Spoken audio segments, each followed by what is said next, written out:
আসসালামু আলাইকুম। এরজিনি presents মেডিমেথ hand calculation সিরিজের আরও একটি ভিডিওতে সবাইকে স্বাগতম। আজকের ভিডিওতে আমরা ফিজিক্স সেকেন্ড পেপার জ্যামিতিক আলোক বিজ্ঞানের সংক্রান্ত সকল ধরনের ম্যাথ নিয়ে আলোচনা করব। তো ফার্স্ট অফ অল আমাদের কাছে আছে প্রতিফলনের দুই সূত্র, যেটা অ্যাপ্লাই করি আমরা দর্পণ বা আয়নার ক্ষেত্রে। আপতিত রশ্মি, প্রতিফলিত রশ্মি এবং দুই মাধ্যমের বিভেদতলে অঙ্কিত অভিলম্ব এরা একই সমতলে থাকে।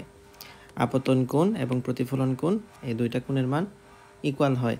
এই হচ্ছে আমাদের প্রতিফলনের সূত্র। নেক্সটে আসি প্রতিসরণের ক্ষেত্রে।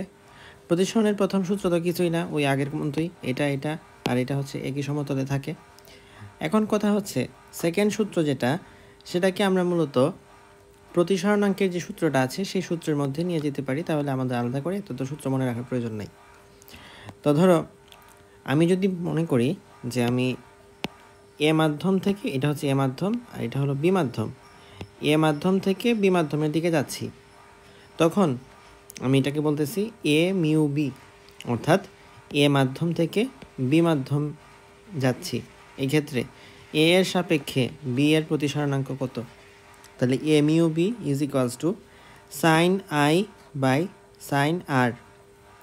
আই মানে আপতন কোণ, আর মানে প্রতিসরণ কোণ, is equals to 0 mu B by 0 mu A. অর্থাৎ শূন্য মাধ্যমের সাপেক্ষে বি মাধ্যমের প্রতিসরণাঙ্ক কত, আর শূন্য মাধ্যমের সাপেক্ষে এ মাধ্যমের প্রতিসরণাঙ্ক কত, এটাকে আমরা বি মাধ্যমের পরম প্রতিসরণাঙ্ক, এ মাধ্যমের পরম প্রতিসরণাঙ্ক বলতে পারি। ধরো কাচের প্রতিসরণাঙ্ক হচ্ছে 1.5। এখন এইটা যে আমরা বলি কাচের প্রতিসরণাঙ্ক কার সাপেক্ষে? শূন্য মাধ্যমের সাপেক্ষে, আসলে যেটা আমরা মুখস্থ করি। সো এই মুখস্থ ভ্যালুগুলো আমরা মুখস্থ করে থাকি আসলে শূন্য মাধ্যমের সাপেক্ষে। সো এইগুলো হচ্ছে আমাদের এইটা। তাহলে এ মিউ বি, বি হবে উপরে, এ হবে নিচে, C A by C B, lambda A by lambda B. অনেক ক্ষেত্রে প্রকৃত গভীরতা আপাত গভীরতা নিয়ে একটু ঝামেলা করে, তো মনে রাখবা উপরে প্রকৃত আর নিচে হচ্ছে আপাত। সবার উপরে সঠিকটা কারেক্ট, তাই প্রকৃতটা উপরে থাকবে। আর আমরা হচ্ছে এখান থেকে M U B is equals to C A by C B, এখান থেকেই বলা যায়, এখান থেকে পরের লাইনে আমি এটা নিয়ে আসতে পারি। বা তুমি যদি জিনিসটা বুঝে থাকো তাহলে এটা তুমি এমনিতেই বলতে পারবা যে আমরা ধরো শূন্য মাধ্যম থেকে কোনো মাধ্যম, ফর এক্সাম্পল এ মাধ্যমে প্রবেশ করতেছি, তখন কি সি এ নাকি সি নট বাই সি এ, এটাই তো হওয়া উচিত। তো সি নটের ভ্যালু মানে শূন্য মাধ্যমে আলোর দ্রুতি, সেটা তো সি 3.3 × 10⁸। আর সি এ অর্থাৎ এ মাধ্যমের আমাদের আলোর বেগ, এটাকে আমি ভি দ্বারা প্রকাশ করলাম। সো আমি এই ইকুয়েশনটাও লিখতে পারি। তুমি আলটিমেটলি এই বড় লাইনটা মনে রাখতে পারলেই সব কিছু কাভার হয়ে যায়। সো নেক্সট আমরা একটা কোয়েশন প্র্যাকটিস করব। পানি সাপেক্ষে কাচের প্রতিসরণাঙ্ক 9/8। ওকে, তাহলে পানি সাপেক্ষে ডাব্লিউ সাপেক্ষে কাচের প্রতিসরণাঙ্ক, গ্লাস এর প্রতিসরণাঙ্ক 9/8। বলছে বায়ু সাপেক্ষে 0 মিউ কাচের প্রতিসরণাঙ্ক 3/2। বায়ু সাপেক্ষে পানির প্রতিসরণাঙ্ক কত? ওকে, তো আমরা কি জানি W mu G is equals two, এটা কি লেখা যায় না কি যায় না, 0 মিউ জি 0 মিউ ডাব্লিউ। আশা করি তুমি যদি এই লাইনটা বুঝে থাকো, এইটা যদি বুঝে থাকো, তাহলে এইটাও বুঝে যাওয়ার কথা। তাহলে দেখো আমরা অলরেডি 0 মিউ জি এটার ভ্যালু পড়ে ফেলছি, সেটা কত? 3/2। তাহলে উপরে হবে 3/2 আর নিচে হবে 0 মিউ ডাব্লিউ। ওকে, আচ্ছা, এরপরে কি লেখা যায়? এরপরে আমরা 3/2 এটাকে পরে না লিখে উপরে 3 রাখি, নিচে 2 রাখি, এভাবে তো লেখা যায়, তাই না? 3/2। তো এখন তুমি যদি কাটাকাটি করো, একদিকে আছে 3 আর একদিকে আছে 9, 3 3 9, একদিকে আছে 2 আর একদিকে আছে 8, 4, তাহলে আমার আনসার হবে 3/4। দ্যাট মিনস বায়ু সাপেক্ষে পানির প্রতিসরণাঙ্ক 3/4 না, আমাদের 3/4 হচ্ছে নিচে থাকলে, মানে 1/0 মিউ ডাব্লিউ, সেটা হচ্ছে 3/4। তাহলে মিউ ডাব্লিউ কত আসবে? 4/3। সো আমার আলটিমেটলি এখানে আনসার আসতেছে পানির প্রতিসরাঙ্ক 4/3।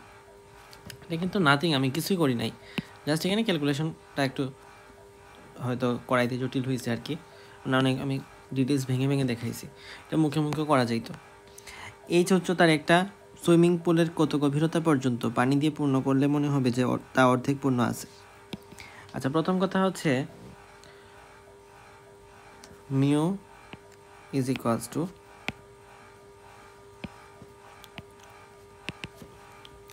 এখানে বলছে এইচ উচ্চতার সুইমিং পুল, লিখে দিছে কত গভীরতা পর্যন্ত পানি দিয়ে পূর্ণ করলে মনে হবে তা অর্ধেক পূর্ণ হয়েছে। ওকে, এই ক্ষেত্রে তুমি মিউ সমান কি লিখতে পারবা?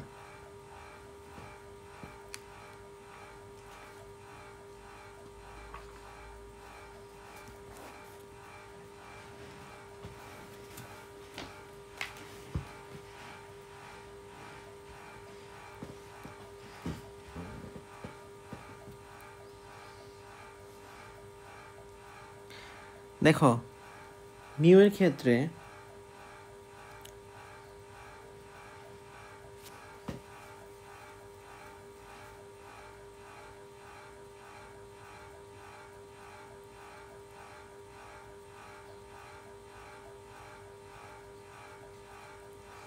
আমরা মিউ সমান লিখতে পারি প্রকৃত গভীরতা বাই আপাত গভীরতা, এটা তো লেখা যায় আপাত।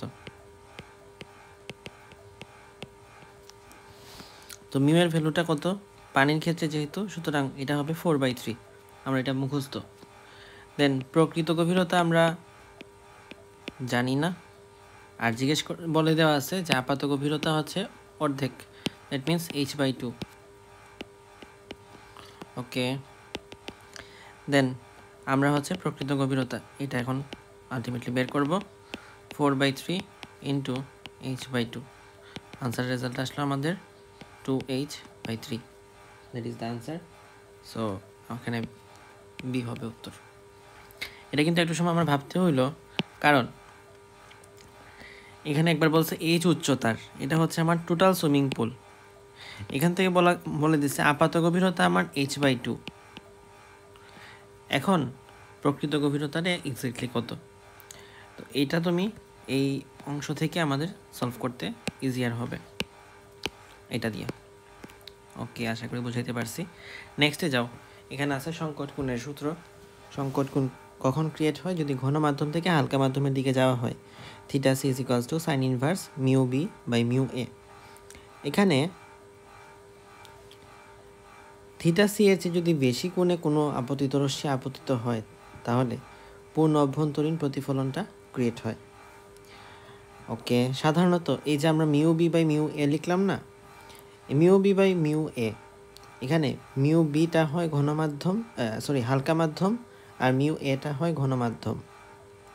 অর্থাৎ তুমি পরবর্তীতে অনেক ক্ষেত্রে ম্যাথমেটিক্যাল অ্যাপ্রোচের ক্ষেত্রে 90% কেসে theta c sine is equals to sine inverse 1/μ, এটা অ্যাপ্লাই করলে 90% কেসে সলভ হয়ে যাবে যদি বায়ুর সাপেক্ষে কোনো কিছু বলা থাকে। আর ধরো কাজ থেকে হীরার মধ্যে যাবে, তখন তো হবে না, তখন তো মানে চিন্তাভাবনা করে এখানে বসাইতে হবে। বাট তুমি যদি বায়ুর সাপেক্ষে কোনো কিছু বসাও, তাহলে এটা সাইন ইনভার্স 1/μ হয়ে যায়। তো মনে রাখবা, উপরে হবে ছোট সংখ্যা আর নিচে হবে বড় সংখ্যা। যাদের বেসিক একটু দুর্বল তারা মোটামুটি এটা মনে রাখলে হয়তো তুমি অত চিন্তাভাবনা না করে ভুল করার চান্সটা তোমার কমে যায়। তো কোনো কিছু আছে ধরো বায়ুতে, তো বায়ুতে একটা লেন্স, তার ফোকাস দূরত্ব হলো 20 সেন্টিমিটার। জিজ্ঞেস করছে পানিতে ওই লেন্সের ফোকাস দূরত্ব কত হবে? সিম্পলি 20-এর সাথে 4 গুণ দিয়ে দিবা, আনসার হয়ে যাবে 80। এটাই। তুমি যদি ডিটেলস করতে যাও অনেক সময় লাগবে, অনেক লম্বা, এত প্রসিডিউরে আমাদের যাওয়ার কোনো দরকার নাই। আমরা এমসিকিউ করবো, 4 দিয়ে গুণ দিব, শেষ। এটা কিন্তু বায়ু আর পানি এরকম যদি কম্বিনেশন হয় সেক্ষেত্রে। কারণ ভাই অন্য কম্বিনেশন হলে কি হবে? অন্য কম্বিনেশন হলে এই শর্টকাট দিয়ে তুমি করতে পারবে না, সেটার জন্য তোমার ডিটেলসে করতে হবে, কিন্তু সেটা তোমার মেডিকেল ভর্তি পরীক্ষায় আসবে না। আচ্ছা, নেক্সট কথা হচ্ছে লেন্সের দূরত্ব ফোকাস দূরত্ব বা লেন্স প্রস্তুতকারকের সমীকরণ 1/f is equals to μ2/μ1 minus 1/r1 minus 1/r2, যেখানে μ2টা হলো লেন্সের আর μ1টা হলো পরিবেশের। লেন্সের সাধারণ সমীকরণ 1/u plus 1/v is equals two 1/f। গোলীয় পৃষ্ঠে প্রতিসরণের সাধারণ সমীকরণ μ/v plus 1/u is equals to μ minus 1/r। তো একটা সমুত্তল লেন্সের বায়ুতে ফোকাস দূরত্ব বক্রতার ব্যাসার্ধের সমান। আচ্ছা, লেন্সটার উপাদানের প্রতিসরণাঙ্ক জিজ্ঞেস করছে।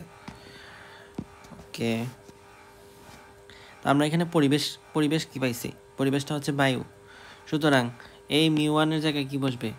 1 বসবে না? μ1 এর জায়গায় 1 বসবে। এটা তো আশা করি বুঝি। সূত্র তোমার কিন্তু মনে রাখতে হবে, এটা তো আমার মুখস্থ করে দেওয়ার কোনো সুযোগ নাই। আচ্ছা, লেন্সের উপাদানের প্রতিসরণাঙ্ক কত? 1/f যদি রাখি, 1/f ইজ ইকুয়ালস টু μ2, লেন্সেরটাই তো আমার জানতে চাইছে, μ মাইনাস 1/r1 মাইনাস 1/r2। আচ্ছা, সমুত্তল লেন্স, দেখো মানে কথার মধ্যে কিন্তু বলেই দিছে সমুত্তল লেন্স। তার মানে আমি যদি এদিক থেকে আমি ধরে নিই এটা হচ্ছে আমাদের r1, তাহলে এটা হবে আমাদের মাইনাস r1, তাই তো? তো এখানে আমি কি বসাবো? r1 মানে আমি r ধরে নিচ্ছি, আর r2 মানে আমি মাইনাস r ধরে নিচ্ছি, তাহলে minus minus r, that means plus r, তাহলে 1/r, ultimately 1/r plus 1/r is equals two 2/r। ওকে, আমি আর এটাকে পরের লাইনে লিখতেছি না, এখানে শেষ করে দিই। পরীক্ষা হলে তোমার এত জায়গা থাকবে না যে তুমি এত লাইন লাইন করে সলভ করবে। ওকে, কোয়েশ্চেনটা তাহলে আমি আরেকবার পড়ি। সমুত্তল লেন্সের বায়ুতে ফোকাস দূরত্ব তার বক্রতার ব্যাসার্ধের সমান, তাহলে এফ ইজ ইকুয়ালস টু কি হবে? আর হবে না?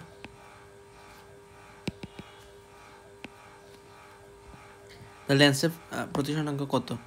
আমি যদি উভয় সাইড থেকে আর কেটে দেই, আর কাটা, 1/2 is equals to μ minus 1, μ is equals to 1 plus half is equals to 3/2 is equals to 1.5। Ultimately answer হচ্ছে আমাদের ডি। নেক্সটে আসো, বিবর্ধন প্রতিবিম্বের দৈর্ঘ্য বাই লক্ষ্যবস্তুর দৈর্ঘ্য। প্রতিবিম্বের দূরত্ব বাই লক্ষ্যবস্তুর দূরত্ব, এটা হচ্ছে নেগেটিভ ভ্যালু, মানে -v/u ইজ ইকুয়ালস টু কৌণিক বিবর্ধন যদি বলি তাহলে হচ্ছে বিটা বাই আলফা। বিম্ব কর্তৃক বীক্ষণ কোণ বাই লক্ষ্যবস্তু কর্তৃক বীক্ষণ কোণ। তো এখানে আমাদের কখন তুমি কোনটা বসাবা, মানে পজিটিভ কখন হবে, নেগেটিভ কখন হবে? লক্ষ্যবস্তুর এই ইউর ভ্যালু অলওয়েজ পজিটিভ হয়। বিম্ব বাস্তব হইলে সেটা ভি এর ভ্যালু পজিটিভ, বিম্ব অবাস্তব হইলে ভি এর ভ্যালু নেগেটিভ। এম এর ক্ষেত্রে এম যদি সোজা হয় তাহলে পজিটিভ, এম যদি উল্টা হয় তাহলে নেগেটিভ। এখানে কিন্তু ঝামেলা আছে, সোজা হলে সেই বিম্বটা কিন্তু অলওয়েজ অবাস্তব হয়ে থাকে, আর যদি উল্টা হয়ে থাকে বিম্বটা বাস্তব হয়ে থাকে। তো এটা কিন্তু বাস্তবের জন্য মাইনাস হচ্ছে, এটা কিন্তু অবাস্তবের জন্য প্লাস হচ্ছে। এই এমটা কিন্তু সবাই অনেকে মিসরিড করে আর কি, মানে ঠিক মতো বুঝতে পারে না যে এম কখন পজিটিভ হয় কখন নেগেটিভ হয়। আচ্ছা, এটা আমরা জানলাম। নেক্সট কথা হচ্ছে, একটা অবতল দর্পণের ফোকাস দূরত্ব 20 সেন্টিমিটার। আচ্ছা, F is equals two -20 centimetre, কারণ উত্তল দর্পণের জন্য সেটা হয় 20, অবতল দর্পণের জন্য হয় সেটা -20। দর্পণ থেকে কত দূরে একটা বস্তু স্থাপন করলে 4 গুণাকারের একটা বাস্তব প্রতিবিম্ব পাওয়া যাবে? আচ্ছা, তাহলে এম এর ভ্যালু আসবে কত? 4, কিন্তু এটাকে আমি -4 লিখবো, কারণ বলে দিয়েছে বাস্তব প্রতিবিম্ব, পয়েন্ট টু বি নোটেড। লিখলাম -4 ইজ ইকুয়ালস টু -v/u, এই তো মাইনাস মাইনাস কাটা গেল। পরের লাইনে লেখা যায় v is equals two 4u। তো নেক্সটে 1/u plus 1/v is equals two 1/f। 1/f, এর জায়গায় কি বসানো যাবে? -20 বসানো যাবে। ইউ এর জায়গায় আমরা কিছু বসাবো না, ভিটাকে চেঞ্জ করে 4u লিখে দিব। ওকে, নেক্সটে হচ্ছে 4u। তো এটা হচ্ছে আমরা 4 + 1 লিখতে পারি ইজ ইকুয়ালস টু -1/20। 4 + 1 কে আমরা 5 লিখতে পারি। তাহলে এখানে আমরা আবার কাটতে পারি 4 দিয়ে। 4 একে 4, 4 5 20 হইল। U is equals to 25 centimetre হচ্ছে।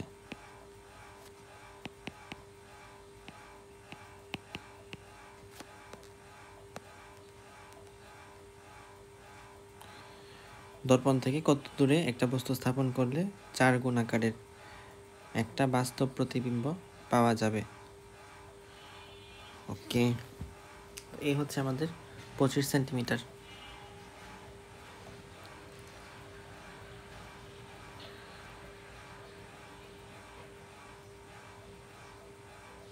এখানে আমাদের -25 আসতেছিল। এখানে আমি যেটা ভুল করেছি সলভ করার ক্ষেত্রে, এটা এখানে মেনশন করা উচিত। যদি দর্পণ হয়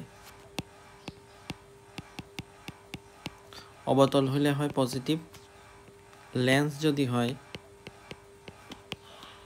উত্তল হলে হয় পজিটিভ।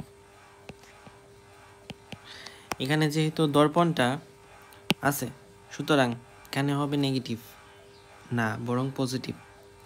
যেহেতু দর্পণ বলছে এখানে হবে পজিটিভ ভ্যালু, তাহলে আমি এখানে এফ এর ভ্যালু কত বসানো উচিত? পজিটিভ 20 বসানো উচিত, পজিটিভ ভ্যালু বসানো উচিত। এই জন্য ইউর ভ্যালুটা আসছে 25 সেন্টিমিটার।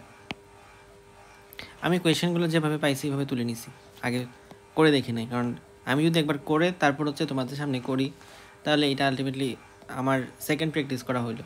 এখানে আমার অনেক পজিটিভ অ্যাপ্রোচ থাকবে, যেটা তুমি পরীক্ষার হলে তোমাকে মানে যখন ফার্স্ট টাইম কোনো কোয়েশ্চেন সলভ করতে যাবা হ্যান্ড ক্যালকুলেশন, তখন ওই জিনিসটা মাথায় নাও আসতে পারে। সো এক্স্যাক্ট তুমি পরীক্ষার হলে যেভাবে ফেস করবা আমি ওভাবেই ফেস করতেছি, যেন তোমার বোঝাটা বেশি সহজ হয় বা তুমি রিলেট করতে পারো। এক কথায় বোঝা সহজ হওয়ার চেয়ে রিলেট করতে পারাটা বেশি গুরুত্বপূর্ণ। নেক্সট কথা হচ্ছে লেন্সের ক্ষমতা P is equals two 1/f। F হচ্ছে এখানে আমরা মিটার এককে নিয়েছি, পিটা ডায়োপ্টার এককে নিয়েছি। ওকে, পিটা আমরা ডায়োপ্টার এককে পাই, এটাই হচ্ছে আমাদের এসআই একক।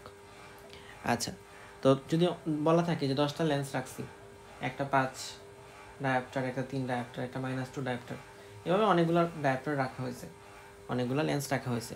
সবগুলো লেন্সের ক্ষমতা যোগ করে দিবা, আলটিমেটলি আমরা পেয়ে যাব লেন্সের তুল্য ক্ষমতা। তো এটা কিন্তু ক্ষমতা হিসেবে না দিয়ে ফোকাস দূরত্ব হিসেবে দিতে পারে, যে একটা 20 সেন্টিমিটার, একটা 30 সেন্টিমিটার, একটা 40 সেন্টিমিটার। এখন জিজ্ঞেস করছে লেন্সের তুল্য ক্ষমতা কত বা তুল্য ফোকাস দূরত্ব কত, তখন কিন্তু তুমি ডাইরেক্ট যোগ করে দিলে হবে না। তখন 1/fe is equals two 1/0.2 plus 1/0.3 plus 1/0.4 এভাবে করতে হবে, ঠিক আছে? যদি তোমাকে ফোকাস দূরত্ব দিয়ে সলভ করতে বলে, ডিরেক্ট যোগ করলে হবে না। আর যদি লেন্সের ক্ষমতা দিয়েই দেয়, তাহলে তুমি যোগ করলেই হয়ে যাবে। নেক্সটে ত্রুটি। ধরো অনেকের সমস্যাই আছে, মায়োপিয়া আছে, হাইপারমেট্রোপিয়া আছে, অর্থাৎ যেভাবে দেখতে পারার কথা স্বাভাবিক চোখে, সেভাবে আমরা অনেকে দেখতে পারি না। তো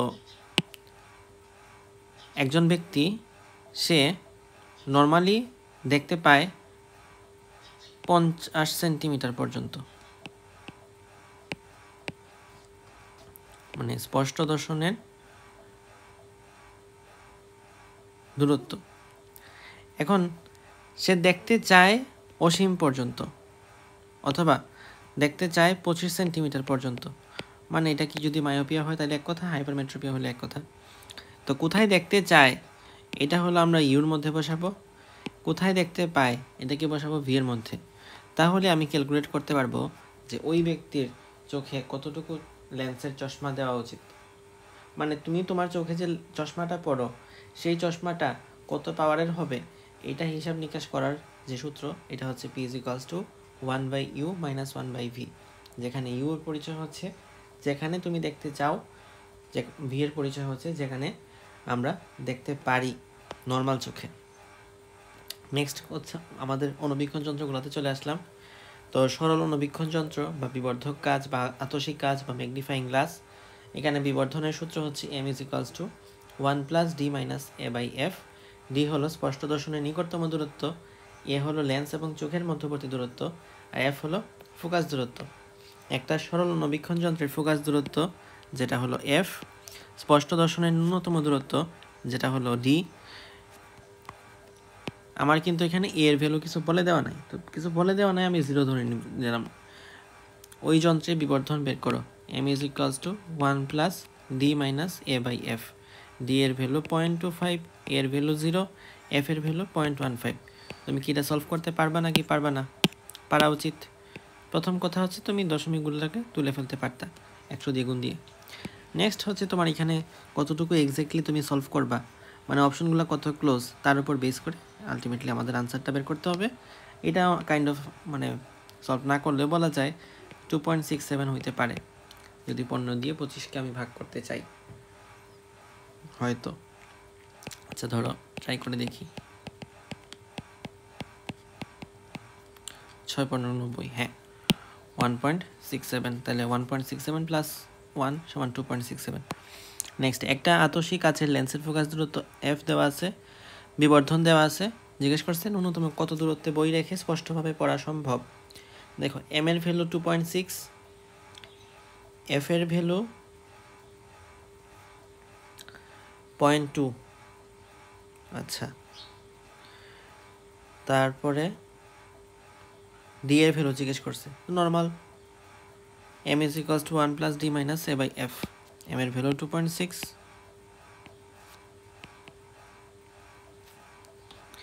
এটা হচ্ছে আমাদের d - a/f। তো আমাদের a এর ভ্যালু কিন্তু দেওয়া নাই, এটা হচ্ছে 0.2। তো 0.2 × 2.6 আমরা যদি গুণ করি তাহলে কত আসে, 5 দিয়ে যদি ভাগ করি 0.52 সামথিং এটা কিছু আসবে। এটা কিন্তু আমরা ক্যালকুলেশন না করে বলতে পারি। কেমনে বলতে পারি বলো? 2.6 0.2 মানে কি 1/5 না? তা আমি যদি 5 দিয়ে 25-এ ভাগ করি তাহলে আসে 5। 26-এ ভাগ করলে কি আসবে? 5-এর চেয়ে সামথিং একটা কিছু বেশি, 0.52। নেক্সট, তুমি চাইলে এটা ভেঙে ভেঙে করতে পারো, অসুবিধা নেই। নেক্সট কথা হচ্ছে যৌগিক অণুবীক্ষণ যন্ত্র, m = -v/u 1 + d/fe। তো এটা হচ্ছে আমাদের যৌগিক অণুবীক্ষণ যন্ত্রের বিবর্ধনের সূত্র। এখন ধরো যৌগিক অণুবীক্ষণ যন্ত্রের তো লেন্স থাকে দুইটা, একটা হচ্ছে আমাদের অভিনেত্র লেন্স আর একটা অভিলক্ষ লেন্স। যদি দুইটা লেন্সের বিবর্ধন দেওয়া থাকে তখন জাস্ট দুইটা গুণ করে দিবা, পেয়ে যাবে বিবর্ধন। তাহলে তুল্য লেন্সের মানে লেন্সের তুল্য ক্ষমতা বের করার জন্য আমরা যোগ করি, আর লেন্সের তুল্য বিবর্ধন বের করার জন্য আমরা গুণ করি। এই দুইটা জিনিস মনে রাখতে পারলে হয়েছে। নলের দৈর্ঘ্য হচ্ছে যত ফোকাস দূরত্ব থাকবে সবগুলো যোগ করে দিবা। নভু দূরবীক্ষণ যন্ত্রের ক্ষেত্রে সূত্রটা কি এবং প্রতিফলক দূরবীক্ষণ যন্ত্রের ক্ষেত্রে সূত্রটা কি, সূত্রগুলো মনে রাখতে হবে। আলটিমেটলি সূত্র মনে থাকলে তুমি এখান থেকে হিসাব নিকাশ করে কিছু একটা আনসার নিয়ে আসতে পারবা। নেক্সটে যাব আমরা প্রিজমের ক্ষেত্রে। প্রিজমের ক্ষেত্রে বিচ্যুতির সূত্র del = I1 + I2 - a। যেখানে প্রিজম কোণ এইটা হচ্ছে আমাদের 60 ডিগ্রি। আমরা হচ্ছে প্রথম কোয়েশ্চেনটা দেখতেছি, 60 ডিগ্রি প্রিজম কোণ বিশিষ্ট একটা প্রিজমের ক্ষেত্রে একটা রশ্মির প্রথম আপতন কোণ 50 ডিগ্রি, নির্গমন কোণ 40 ডিগ্রি, জিজ্ঞেস করছে বিচ্যুতি কোণ কত। তো এখানে প্রিজম কোণ যেটা, এটা হচ্ছে আমাদের এ মানে হচ্ছে প্রিজম কোণ অথবা প্রতিসারক কোণ। তো 60 ডিগ্রি হচ্ছে আমাদের এ। প্রথম আপতন কোণ হলো I1, নির্গমন কোণ হলো I2। তাহলে বিচ্যুতি কত? I1 + I2 - a = 50 + 40 - 3 - 60। 90 - 60 = 30। আলটিমেটলি আমরা ডি পেয়ে গেছি উত্তর। একটা ফ্লিন্ট কাচের তৈরি প্রিজমের প্রতিসারক কোণ 10 ডিগ্রি, দ্যাট ইজ এ। প্রতিসারক কোণ প্রিজম কোণ যেটাই বলুক সেটা এ বোঝায়। লাল আলোর জন্য উপাদানের প্রতিসরণাঙ্ক 1.57। আচ্ছা, মিউ দেওয়া আছে। এই ক্ষেত্রে কিন্তু আমরা আগের যে বিচ্যুতি সূত্র সেটা ইউজ করব না। মিউ যদি দেওয়া থাকে সেক্ষেত্রে সরু বিচ্যুতি নির্ণয় করা যায় সরু কাচের জন্য। তো বিচ্যুতিটা কত হবে?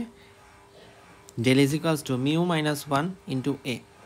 মিউ হলো 1.57 মাইনাস 1 ইন্টু এ।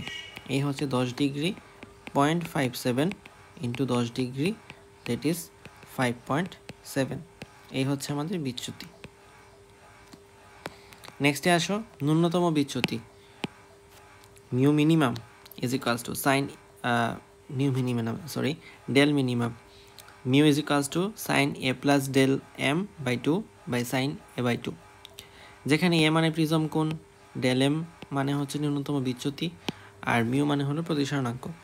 সো এখানে যদি আমরা কোয়েশ্চেনটা ফেস করি, একটা প্রিজম কোণ দ্যাট ইজ এ এবং ন্যূনতম বিচ্যুতি কোণ দ্যাট ইজ ডেল এম। জিজ্ঞেস করছে প্রিজমের প্রতিসরণাঙ্ক কত, আনসার হচ্ছে মিউ। তো এখান থেকে আমরা ইকুয়েশন বসাইতে পারি sine A plus del M by 2। A মানে হচ্ছে 60 ডিগ্রি আর ডেল এম এটার ভ্যালু দেওয়া আছে 30 ডিগ্রি বাই 2।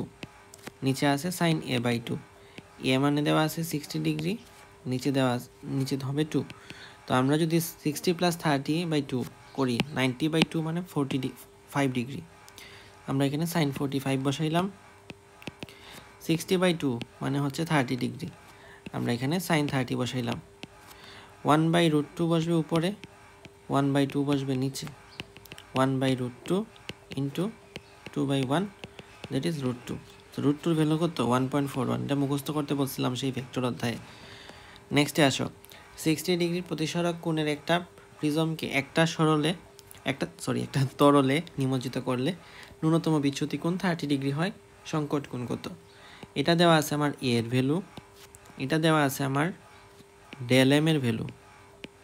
জিজ্ঞেস করছে সংকট কোণ। দেখো সংকট কোণ যদি বের করতে হয় আমরা জানি theta C is equals to sine inverse 1 by mu. তার মানে আমার মিউ লাগবে, আমি মিউটা বের করি simply. Mu is equals to sine A plus del M by 2। A দেওয়া আছে,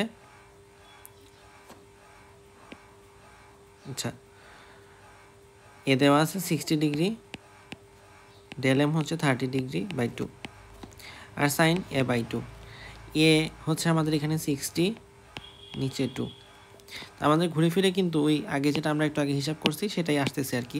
আমি এখান থেকে আর কষ্ট না করে ডিরেক্ট লিখে দিলাম রুট 2, মানে মিউ এর ভ্যালুটা হলো আমাদের রুট 2।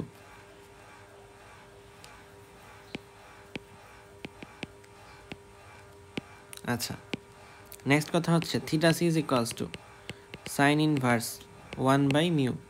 1 বাই মিউ মানে রুট 2। তো সাইন ইনভার্স 1 বাই রুট 2 সমান 45 degree, that is the answer. So এখানে 45 ডিগ্রি হবে। নেক্সটে হচ্ছে কৌণিক বিচ্ছুরণ। Theta is equals to del v minus del r, অর্থাৎ ভায়োলেট রেতে আমাদের বিচ্যুতি মাইনাস রেড আলোতে বিচ্যুতি is equals to a into mu V minus mu r. আচ্ছা তো আমরা যদি এখান থেকে কোয়েশ্চেন দেখি, 5 ডিগ্রি কোণ বিশিষ্ট একটা প্রিজমের মধ্য দিয়ে সাদা আলো পাঠানো হলো। লাল ও নীল বর্ণের আলোর জন্য প্রিজমের উপাদানের প্রতিসরণাঙ্ক এত এত। দুই বর্ণের কৌণিক বিচ্ছুরণ কত? কৌণিক বিচ্ছুরণের সূত্র হলো এটা। বিচ্ছুরণ কিন্তু আমরা এতক্ষণ পড়ি না, এটা এতক্ষণ যা পড়ছি সব বিচ্যুতি পড়ছি। এটা হচ্ছে বিচ্ছুরণ, কমপ্লিটলি সেপারেট একটা টপিক। বিচ্ছুরণ মানে ছড়ায় যাওয়া। তো এখানে বলা আছে এত এত প্রতিসরণাঙ্ক দেওয়া আছে, তো আমরা ইউজ করবো কোনটা? এইটা ইউজ করব, বিচ্যুতির সূত্র ইউজ করব না। তো থিটা ইজ ইকুয়ালস টু এর ভ্যালু দেওয়া আছে 5 ডিগ্রি, মিউ ভি মানে আসলে আমরা বোঝাচ্ছি সবচেয়ে কম যেটা আছে, সবচেয়ে কম তরঙ্গ দৈর্ঘ্যের আলো। আর মিউ আর মানে বোঝাচ্ছি সবচেয়ে বেশি তরঙ্গ দৈর্ঘ্যের আলো কোনটা। তো এখানে সবচেয়ে কম তরঙ্গ দৈর্ঘ্য আছে নীল, সবচেয়ে বেশি আছে লাল।